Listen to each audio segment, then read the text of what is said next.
Sorry about that. I'm giving you guys a talk today about falling on purpose, as you can see. This reminds me of when I was 3 years old. I was running around the coffee table, and my grandmother said, "Boy, if you don't stop running, you're going to bust your head." Well, I didn't stop running, and I busted my head. But it wasn't bad. It was just a couple stitches. But I learned that it didn't hurt. I don't even remember it. They just told me stories about it.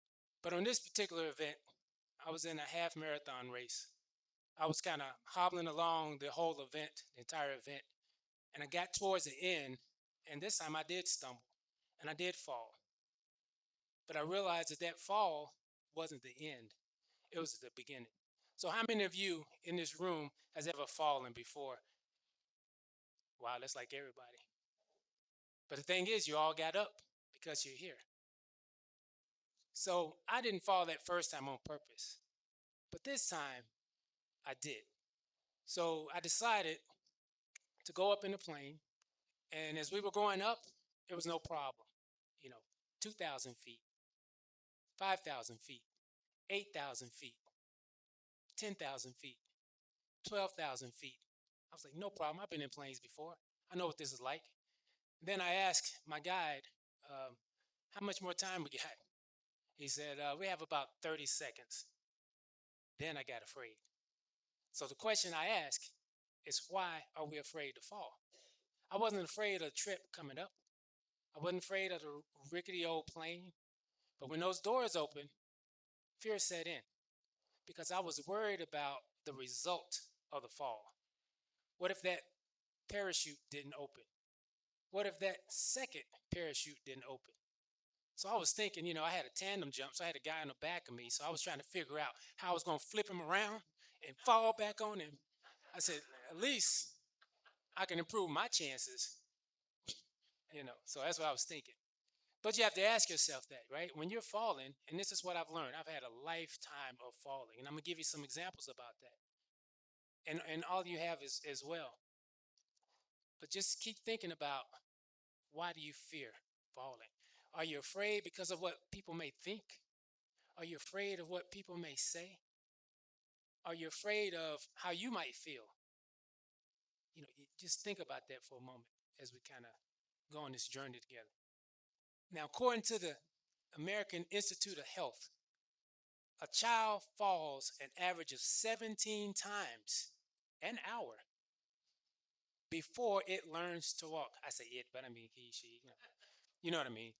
I respect kids. Now, each of you, let me ask a question here. This is a little trick question. Make sure y'all paying attention. How many of you walked in here today? Don't lie. I saw you. I saw you keep coming around the corner, so I know everybody can raise their hand. But how many of you, think about this kid. He's getting up, fall down, boom. He didn't say, you know what, this walking ain't for me. I don't think I want to do this. This kind of hurts. I hit my head this time. I stumbled. I grumbled. I don't want to do this.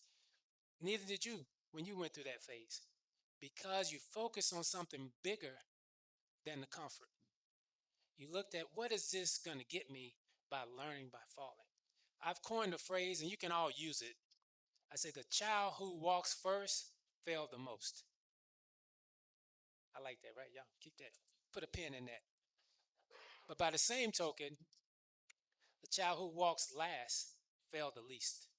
Now, I will tell you, when you're in leadership, everyone's in leadership, whether it's in a work environment, relationship, everyone's in some kind of leadership role.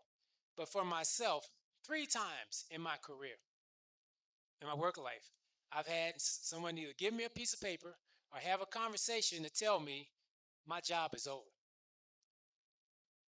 That's like a slap in the face. That's a fall that you're not trying to get. But because I have a lifetime of falling and getting back up and figuring these things out, I just say, hey, on to the next one. What can I get out of this? What can I learn out of this? What did this give me? And that's what I take from those situations and those environments. And that's what you have to do. You say, what can I learn when the fall comes when I'm not expecting it? How can I leverage that particular situation to improve and make a difference in my life? So I will make a confession to all of you here. About a year ago, I applied for my third TEDx speak and I fell. Boom, got rejected. But I didn't know I got rejected. I was telling friends, I was making memes. I said, man, in 6 months, I'm going to be talking on TEDx stage. Watch me work. But because I've made a lifetime of falling and getting back up, I wasn't worried about the repercussions. Because I said, I'm going to figure this out. What can I learn from this? Let me tell you what I learned. I picked myself up and I called the event planners and I said, how can I be a part of this event? I want to learn. I want to learn what I missed. I want to learn what I can do better. So I went, I volunteered. I was behind the scenes. I would say, I'm going to make this the best event it can be, whether I'm up on the stage or I'm up ushering people. It doesn't matter. But I learned and I honed in myself. So after that, I went on a speaking tour, speaking professionally all over the country. I was in Cleveland, Chicago. Then I said, you know what? That's good, but I'm going to go international. I was in Querétaro, Mexico. 2 weeks ago, I was in Prague, Czechoslovakia, speaking it. But the biggest thing I've done all year is being on the stage with y'all because I got up time and time again. If I can do that, you can do that. So you got to keep asking yourself, what have you faced? What fall have you taken? Whether it's in work, whether it's in a relationship, whether it's in just something you've taken on that stumbled you. Because I've had a whole lot stumble me. Because as I said, I've been running a long time. I have a lot of friends and family out here in the audience, and they know. Been running for 42 years. And I've done 80,000 miles like this. Literally, I track them. I track every step I've done. That's over 3 million steps. And my knees are good. That's the question I get. How are your knees? They're fine. They've done about 8 lifetimes. But in this particular case, I decided to fall in 2018 when I turned 50 years old. I took on a task. I wanted to run a marathon every single month. And not just run them, I wanted to run them fast and I wanted to run them all over the country. And I was doing that. The first four or so was pretty good. I was crushing it, sub 3 hours. I was like, man, this is easy work. Then I hit adversity. I hit sub freezing temperatures in Boston with 30-mile-an-hour headwinds, where 25% of the participants dropped out. But you know who didn't drop out? I did, because I made a history, a lifetime of falling and getting back up. So little weather's not going to stop me. Even through those trials, through the trials, I had a drug dog stop me in an airport. I don't have drugs, by the way, legal or illegal, none of them. But I was standing in front of some guys who looked like they had some drugs, so I didn't know if they might have put something in my bag or something. I was kind of worried about that.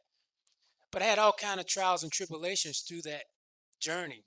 Missed a flight in New York City trying to get to Canada. You know what I did? I drove to New Jersey. Got there 6 hours before the race. Had 3 hours of sleep and ran another 3-hour marathon. Because I do not let the fall keep me down, and neither can you let it keep you down. So the picture you see here is a culmination of the 12th marathon of that year. And I crossed that finish line here in Charlotte around friends and family. But I didn't stop there. I did 2 more after that because I made a lifetime of falling and getting back up. So I'm going to ask you to ask yourselves, please ask yourself, what thing are you faced with? Again, whether it's in a relationship, whether it's at work, that you've been playing it safe, afraid to fall, looking for somebody to either hold you up or catch you when you're down. Whatever that thing is, just remember, if you're here today and you're standing up, you have a 100% track record of winning and getting back up. And if you did it then, you can do it again. So I just want to thank you for your time, TEDxMallard Creek.